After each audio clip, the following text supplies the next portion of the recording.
আসসালামু আলাইকুম। কেমন আছেন বন্ধুরা?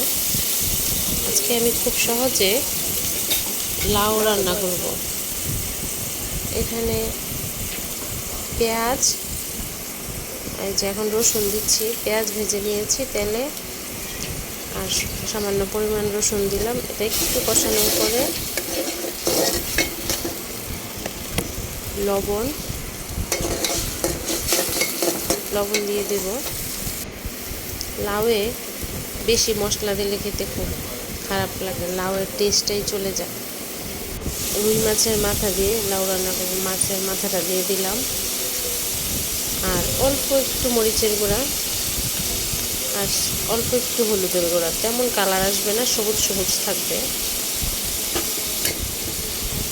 তারপর একটু কষিয়ে হালকা একটু পানি দিয়ে মাথাটা একটু কষাবো।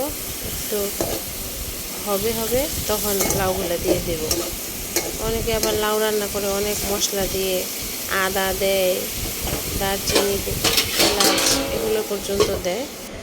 তো এভাবে আমারটা একটু খেয়ে দেখবেন, লাউয়ের রিয়েল টেস্টটা পাবেন।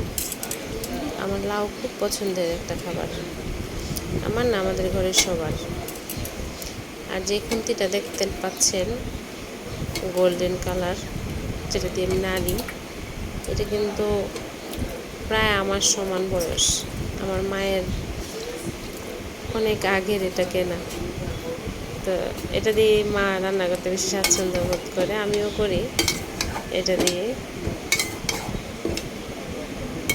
এখন লাউটা একটু কষানোর পরে যদি মনে হয় পানি দিব, সিদ্ধ হবে, তখন একটু পানি দিয়ে দিব। ভালো